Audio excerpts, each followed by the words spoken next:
So ma'am इन्होंने तो stage fear के बारे में बता दिया। अब मैं भी आपसे चाहता हूँ कि मैं भी अपने हकलाने से रिलेटेड कुछ आपसे स्टेमिंग इंटरव्यू या हकलाने से रिलेटेड कोई क्वेश्चन पूछूँ, क्या मैं आपसे पूछ सकता हूँ? क्योंकि मुझे लगता है कि मैं यदि आपसे पूछूंगा तो आप उनका अच्छा उत्तर की मैं उम्मीद कर रहा हूँ। सो मैम मेरा जो फर्स्ट क्वेश्चन है वो ये है कि आपका जो बचपन है, फ्रेंड्स हुए होंगे जो हकलाते होंगे, तो क्या लगता है कि आप जैसे नॉर्मल इंसान हैं कि आपका जो लाइफ रही है या बचपन जो रहा है, हकलाने वाले का जो बचपन है वो सेम रहता है? नहीं रहता है। तो उनको कैसा डिफ़िकल्टीज आती हैं या उनको कैसा फील होता है? आप इसके बारे में क्या बोलना चाहेंगे? वही जैसे मैंने अभी बोला ना, वो ले बैक फील करते हैं कि हम कहीं अप्रोच करने में, जैसे अगर पीयर ग्रुप ठीक है, वो इस चीज़ को इग्नोर कर रहा है, ध्यान ही नहीं दे रहा है इस बात पे, तब तो ठीक है। और अगर साथ वाले लोग ऐसे हैं कि वो इस चीज़ पे बहुत ज़्यादा ध्यान देते हैं, तो फिर वो हर बार बोलने से पहले सोचेंगे, या वो विड्रॉ करेंगे, या वो पता है, कहते या तो वो आदमी सबमिसिव हो जाएगा या वो वायलेंट हो जाएगा। वो अपनी दोनों तो ये उनकी कमी है। तो आप इस चीज़ से उभरने के लिए उनको क्या एडवाइस देना चाहेंगे? दूसरों पे ध्यान नहीं दो, कोई हमारे बारे में क्या सोच रहा है, क्योंकि लोग तो सोचेंगे ही। या मतलब अपन को बोलना है, यदि हम हकलाते हुए बोलें, बट हमें अपनी बात कंप्लीट करनी है और थोड़ा सा अपने आप में एक इमोशनली टफ हो जाना है कि हाँ, लोग हंसें तो कुछ भी हो, मतलब अपन को ये नहीं होना चाहिए, बैड फील नहीं होना बैठ चाहिए। वो हमारे बारे में क्या सोच रहे हैं, वही मटेरियल। या और मैं मेरा एक नेक्स्ट क्वेश्चन है कि सपोज करो कि आपको क्या लगता है कि हकलाने वाला या अपने यहाँ पर काम करके एसएचजी मीटिंग में हम जो काम कर रहे हैं, क्या कभी कोई बोलने वाली जॉब जैसे एंकरिंग, आईएएस ऑफिसर या चीफ मिनिस्टर या प्राइम मिनिस्टर, क्या वो बन सकता है? अच्छा, मानते बन सकते हैं। बिल्कुल बन सकते हैं। तो मैम आप उसके लिए एक एडवाइस क्या देना चाहेंगी कि उसे अपने ऊपर क्या काम करते रहना है जो उसकी ओवरऑल हेल्प करेगा? मेन यही है, दूसरों के ओपिनियन के बाहर निकल जाना और कॉन्फिडेंस रखना है। कोई कुछ भी बोले, कोई आपको कितना भी नेगेटिव बोले कि नहीं आप ये नहीं कर सकते, ये जॉब आपको सूट नहीं करती, जिस जॉब में सबसे ज़्यादा बोलना पड़ता है उसके लिए भी बोले कि नहीं कर सकते, तो वो नहीं सोच रहे। ग्रेट क्योंकि मैम, हमारे पास बहुत सारे एग्जाम्पल्स हैं जो लोग करते हैं अलग। Great ma'am. मैम एक और क्वेश्चन, हम आपका टाइम ज़ाया तो नहीं कर रहे? क्योंकि मेरे को लग रहा है कि हम स्टेमिंग इंटरव्यू करते हैं ना, तो हमारी एक सोच ओपन होती है कि हम जो सोच लेते हैं ना कि लोग मेरे ऊपर हंस जाएंगे या बैड कमेंट करेंगे, अच्छे लोग नहीं मिलते, तो मेरे को आप लग रहा है कि आप अच्छे लोग हो। तो इसलिए मैं आपसे मैं क्वेश्चन पूछता हूँ। तो मैम सपोज करो एक जो मेरिट लैब के ऊपर हो रहता है कि सपोज करो कि यदि हम स्टेमर हैं, यदि हमने पहले ये इन्फॉर्म कर दिया, जैसे कि सपोज करो ये हम एक स्टेमर हैं और हम किसी जो मैरिज लैब में या मैरिज में जाते हैं, तो क्या आपको लगता है कि हमें उन्हें पहले इन्फॉर्म कर देना चाहिए या काफ़ी बार ऐसा होता है कि हम इसको छुपा लेते हैं? क्योंकि ऐसा लगता है कि हम इसे छुपा लेंगे तो हम बच जाएंगे या नहीं करना चाहिए। बल्कि मेरा मानना ये हाँ ओवरऑल कि हमें जब ये मैरिज या कोई भी ऐसा बात हो, हमें ओपनली उससे बात करनी चाहिए और हकलाने के बारे में समझना चाहिए, समझना चाहिए। तो आपको एक अंडरस्टैंडिंग इंसान के नाते आप उसको किस तरह से देखती हैं? आप क्या सोचती हर हैं? चीज़ बतानी चाहिए, क्योंकि एक इम्पोर्टेंट ये चीज़ है ना, आप बताओ। Yeah. ये ऐसी चीज़ है कि आप छुपा पाओगे, या तो बता के, और फिर अगर आप जिसको बताते हो तो अगर वो आदमी एक्सेप्टिंग है बहुत ज़्यादा, तो वो ज़्यादा अच्छा है। उसको मतलब बताना चाहिए, यानी कि यकीन, एक ट्रस्ट। यदि हम किसी मेंबर पर ट्रस्ट नहीं है तो वो क्या करेगा? तो हमें चाहे कैसे भी हो, हमें जब हम इतने ब्रॉड में सोच रहे हो कि वो तो लाइफ लॉन्ग चलने वाला है, उसमें भी यदि हमें बोलना चाहिए।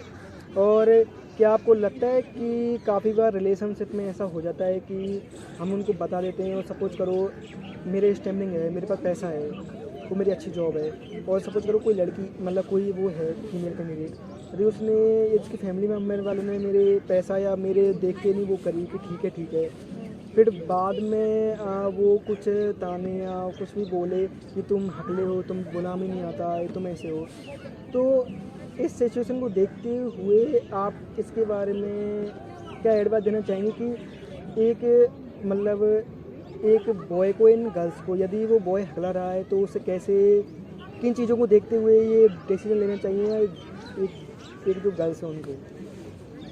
जो इसके वो भी लिए तो अगलाती हैं। आप देखो, आप इंडिविजुअली किससे पहले मिलो ना, मतलब उसको आपके बैकग्राउंड के बारे में पता ही नहीं हो, आप क्या जॉब करते हो, आपके पास पैसा है कि नहीं, बिना वो बताए आप एज ए पर्सन उसको पहले जज करो। अगर तब वो एक्सेप्टिंग है, तब ये चीज़ उनको पता ही बाद में चले, तो अगर वो आपको एक्सेप्ट कर रहे हैं तो वो आपको एज ए पर्सन एक्सेप्ट करेंगे। और यदि सपोज करो यदि फैमिली मेम्बर वन ने पहले से ही ढूंढ रखा है वो तो हमें उसमें तो हमें उनको हमें उस चीज़ को एक्सेप्ट नहीं करना है ना। मतलब आपको जज करना पड़ेगा उस व्यक्ति को कि डिस्पाइट ये सब चीज़ें उनका ध्यान इधर है कि इधर है, वो प्रायोरिटी किस चीज़ को देते हैं। मीन्स वो इम्पैक्ट डाल सकते हैं हमारी लाइफ में काफ़ी गहराई से। यदि हम हकलाते हुए अच्छी नौकरी है, अच्छी वो है, यदि हमारी सपोज करो हमारी वाइफ यदि अंडरस्टैंडेबल नहीं है और हमारी हाँ ज़बरदस्ती या कोई अच्छा देख के कि वो भी एक MLA की या बेटी हैं उनसे करवा देते हैं, तो उस मामले में देखना चाहिए मतलब बिल्कुल। कि हमें उस पर नहीं जाना चाहिए, हमें जाना चाहिए उस समझ अंडरस्टैंडिंग पर।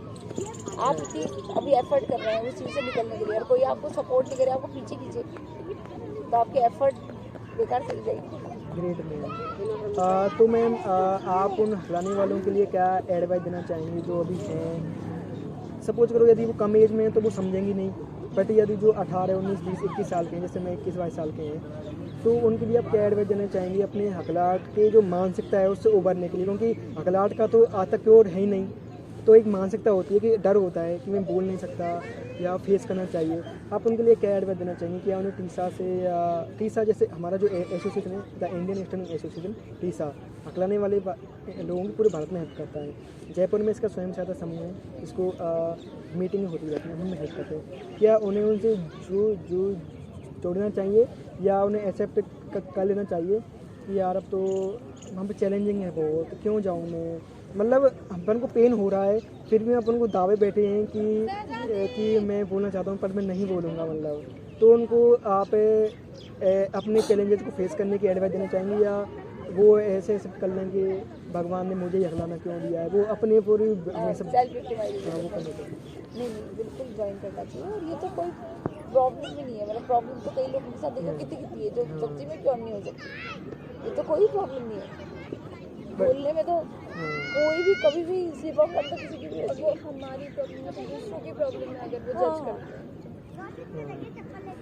सो बहुत बहुत धन्यवाद आपका। एक लास्ट फीडबैक चाहिए आपसे कि इस इंटरव्यू के दौरान या इस टॉकिंग के दौरान मैं काफ़ी ज़्यादा वर्डों पे कुछ वर्डों पे रिपीटेशन हुआ होगा या ब्लॉकेज भी आए होंगे, तो इससे आपको मेरी बातें समझने में कहीं कोई दिक्कत हुई या ऐसा लगा कि इस हकलाने के कारण मैं इनकी बातों को नहीं समझ पाई? नहीं, बिल्कुल भी नहीं लगा। बिल्कुल नहीं हुआ। तो यानी कि हकलाना कोई गुनाह या कोई जुर्म नहीं है, बिल्कुल भी नहीं। अपने हकलाने की मानसिकता से आज़ाद होना चाहिए।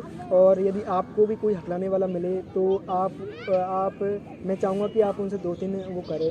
यदि वो हकला रहे हैं तो आप उनको, आपकी स्पीड ज़्यादा है तो कम कर लें, क्योंकि यदि आपकी स्पीड ज़्यादा है तो मेरे को लगेगा कि मेरे को भी जल्दी बोलना है, प्रेशर आएगा तो मैं भी हकलाऊँगा। दूसरा है आई कॉन्टेक्ट मेंटेन करना, कि आई कॉन्टेक्ट मेंटेन कर रहे हैं। सपोज करो मैं आपके पास आया, मैं कुछ बोल रहा हूँ और आप बोलो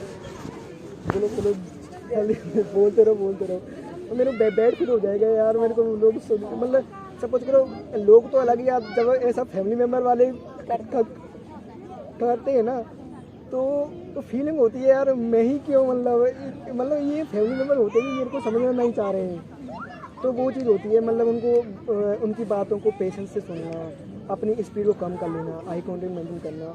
हो सकता है ज़्यादा वो हेल्प ना कर पाए, एक एडवाइस दे देना कि एक टीसा है जो हकलाने वाले लोगों की, आपको यदि यकीन ना हो तो आप गूगल पर सर्च भी कर सकते हैं, TISA the Indian student association, ये हेल्प करता है। तो आपसे मिलके वाकई मेरे को बहुत अच्छा लगा। मतलब आप जैसे पेशेंसफुल लोग, इतनी स्माइल, क्योंकि आई थिंक आपका प्रेजेंटेशन स्किल है, मैं ज़्यादा तो नहीं जानता बट आपका काफ़ी अच्छा है। Thank you so much.